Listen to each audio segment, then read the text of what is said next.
सध्या राज्यामध्ये ओबीसी नेते यांना टार्गेट करून जे जाती जातीत भांडणं लावणारे अनेक बांडगुळ तयार झाले आहेत।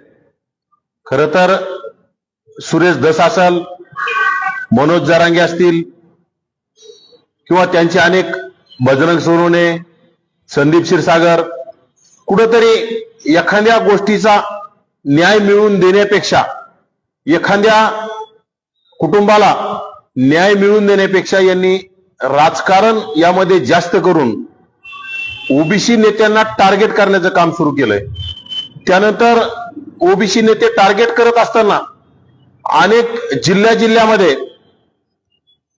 या झुंडशाहीच्या आणि गुंडशाहीच्या लोकांनी कुठेतरी ओबीसी मंत्र्यांना आमच्या जिल्ह्यात पालकमंत्रीपद दिलं नाही पाहिजे, हे आम्हाला नको, ते आम्हाला नको, अशा भूमिका घेऊन कुठेतरी ओबीसींचं अस्तित्व संपवण्यासाठी आणि ओबीसींना टार्गेट करण्यासाठी सुपाऱ्या घेण्याची एक टोळी या राज्यामध्ये सध्या सक्रिय झालेली आहे।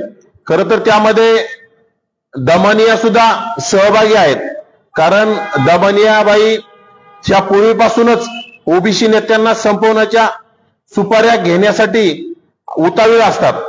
यापूर्वी त्यांनी भुजबळ साहेब असतील, एकनाथरावजी खडसे असतील आणि आता धनंजय मुंडे असतील, खरं तर कुठल्या गोष्टीची शहानिशा करत असताना गृह विभागाच्या सर्व यंत्रणा आहेत, सीआयडी आहे, एसआयटी आहे, ह्या सर्व यंत्रणा असताना न्याय विभाग आहे, ह्या सर्व गोष्टीवर विश्वास ठेवला पाहिजे।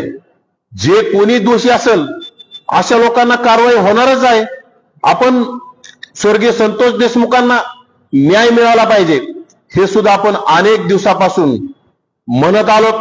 स्वर्गीय सोमनाथ सूर्यवंशी यांना न्याय मिळाला पाहिजे हे सुद्धा आपण म्हणत आलो, परंतु त्या आडून राजकारणाचा उहापोह सध्या जास्त सुरू आहे। खरं तर संतोष भैया देशमुख आणि सोमनाथ सूर्यवंशी यांना न्याय मागत असताना लातूर जिल्ह्यामध्ये सुद्धा धनगर समाजातील 18 वर्षीय तरुण माऊली सोठ, मौजे टाकळी लातूर तालुक्यातील गाव आहे, त्या माऊलीचा अतिशय निर्दयी असा म्हणजे 15 ते 20 जणांनी त्याला मारहाण करून त्याला आपण खूनच मानावं लागेल। प्रेम प्रकरणाच्या नावाखाली ज्या मुलीनं या मुलावर प्रेम आहे असं सांगितलं आणि या मुलाचा असेल किंवा नसेल, परंतु ती मुलगी जेव्हा या माऊली सोट मयत असणाऱ्या युवकाच्या घरी गेली त्यावेळी त्या मुलीला अगदी माऊली सोट या युवकाच्या आई वडिलांनी समजावून सांगितलं की तू आमच्या मुलीसारखी आहेस, आपले गावचे संबंध आहेत आणि गावामध्ये तू वेगळ्या समाजाची आहे, आम्ही वेगळ्या समाजाचे आहोत, त्यामुळे यामध्ये योग्य नाही, तू तुझ्या घरी जा आणि तुझे आई वडील तुझं नक्कीच लग्न लावून देतील, परंतु असं काही चुकीचं पाऊल उचलू नको, एवढं त्यांनी मोठेपणा दाखवून त्या मुलीला समजावून सांगितलं।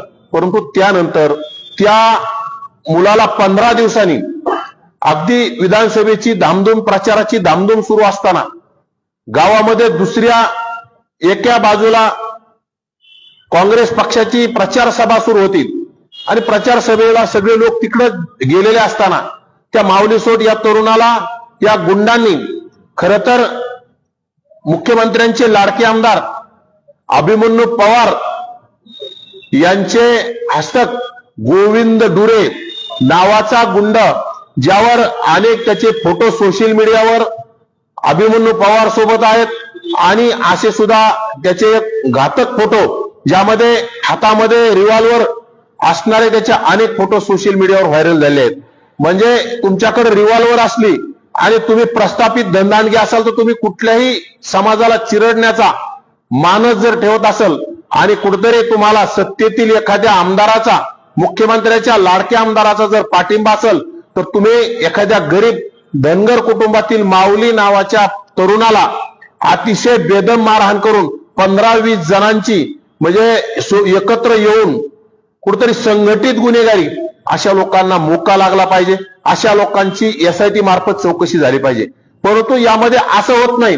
जे सुरेश धस, संतोष देशमुखांच्या हत्येच्या मारेकऱ्यांना फाशी झाली पाहिजे.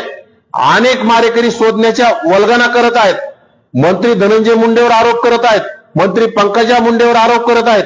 परंतु अशातच सुरेश धस फक्त एका जातीचं नेतृत्व करत आहेत का, असा आम्हाला संशय येतो. याच सुरेश धसांनी, या भ्रष्टाचारी सुरेश धसांनी ज्या लातूरच्या माऊली सोट या कुटुंबियाची भेट का नाही घेतली, हा छपरी जरांगे या 3-3 वेळा बीडमध्ये जाऊन ज्या स्वर्गीय संतोष भैया देशमुख यांना न्याय मिळवून देण्याऐवजी कुठेतरी राजकारण करण्यामध्ये व्यस्त असताना त्या जरांगेला माऊली सोट यांच्या कुटुंबियाला भेट का देऊ वाटली नाही. बजरंग सोनवणे असतील, संदीप क्षीरसागर असतील, राज्यातले अनेक, अंजली दमानी असतील, आणि राज्यातले अनेक जे नेते आज फक्त राजकारण करून समाजामध्ये विष पेरण्याचं काम करत आहे, अशा नेत्यांना तिथं जायला काय चालत नाही का? फक्त ते माऊली सोट हा धनगर समाजातील आहे, ओबीसीतील आहे, त्याला न्याय नाही मिळाला पाहिजे का?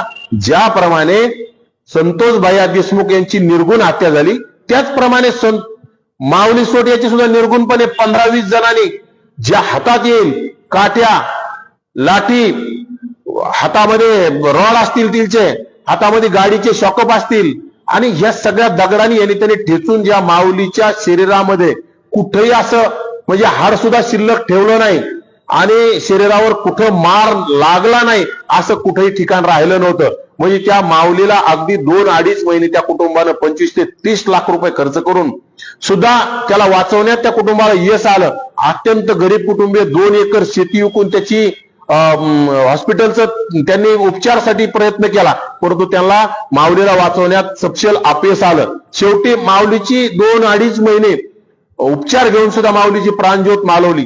त्या माऊलीला कोण न्याय देईल? या राज्यामध्ये मुख्यमंत्री महोदयांनी या लोकांना आवर घातला पाहिजे, नाहीतर न्याय सगळ्यांना सारखा मिळाला पाहिजे. बीडमध्ये SIT लागली तर तिथं सुद्धा त्याच प्रकारे हत्या आहे. तिथं सुद्धा माऊली सोटच्या तिथं SIT लागली पाहिजे. तिथल्या आरोपींना सुद्धा मोका लागला पाहिजे असं आमचं मत आहे. त्यामुळं यामध्ये कुठल्याही नेत्यांनी, कुठल्याही समाजकंटकांनी, कुठल्याही सुरेश धसांसारख्या मंत्रीपदासाठी हापापलेल्या आमदारांनी कुठंतरी याच्याकडे जातीनं न बघता जे तुम्ही न्याय संतोष भैयासाठी मागत आहात तोच न्याय आपल्या माऊली सोटसाठी मागा, तोच न्याय सोमनाथ सूर्यवंशीसाठी मागा, तोच न्याय पुणे येथे 2 मुलींची हत्या झाली, छोट्या मुलींची हत्या झाली, त्यांना सुद्धा न्याय मिळाला पाहिजे. तोच न्याय आता नुकत्याच 5-7 दिवसापूर्वी बारामती येथे म्हणजे विदेशी महिलेवर अत्याचार केला, तिला डांबून अत्याचार केला, त्या महिलेचं सुद्धा कोणी प्रकरण उचलायला तयार नाही. अंजली दमानिया स्वतः महिला असून पुणे येथे 2 मुलींची हत्या झाली, बारामती येथे विदेशी महिलेवर अत्याचार झाला, त्या तिथं अंजली दमानिया मूग घेऊन का गप्प आहे? अंजली दमानिया फक्त ओबीसी नेत्यांना टार्गेट करायचं आणि ओबीसी नेत्यांना संपवण्याचा अंजली दमानिया सुपारी घेतात. खरं तर अंजली दमानियाला सुपारी कोण देतोय हे आता येणाऱ्या काळात आपल्याला शोधलं पाहिजे असं आमचं मत आहे.